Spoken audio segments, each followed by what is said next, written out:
Marcus deserves better than a murderer for a wife. By the time you read this, I'll finally be paying for my sins. Please don't hate me, Renee. Sure, it's not you saying that.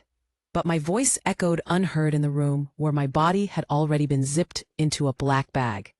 I followed Marcus everywhere in the days after my death.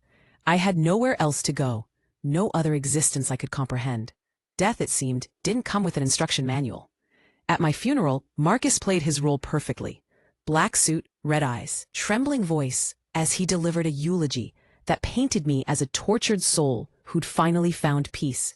Half the town attended, whispering about the poor girl who never got over killing Elena Hartwell.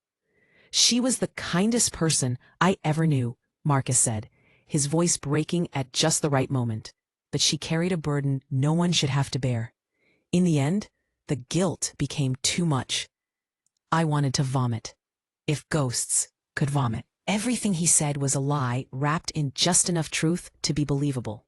I had felt guilty about the accident, had struggled with survivor's remorse, but I'd never been suicidal, never left a note, never even considered taking my own life.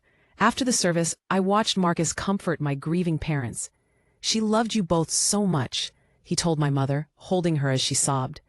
In her final weeks, she kept talking about how she didn't deserve parents as wonderful as you.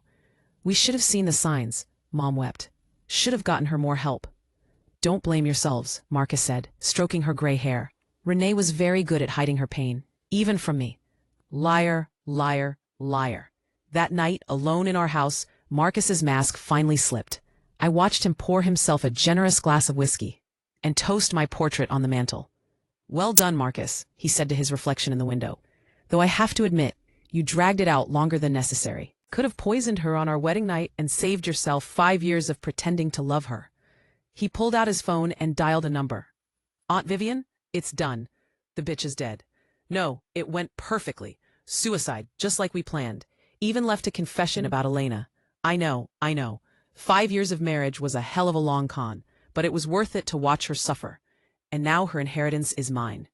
Inheritance? I'd left everything to Marcus in my will, of course, but I'd never thought of it as particularly significant. My trust fund, the house my grandmother left me, some investments, maybe $500,000 total. "What do you mean, how much?" Marcus laughed. "Try $2.3 million plus the estate in Martha's Vineyard. The stupid cow never even knew how much she was worth. Her parents kept her in the dark about the full extent of her trust fund. Period. $2.3 million.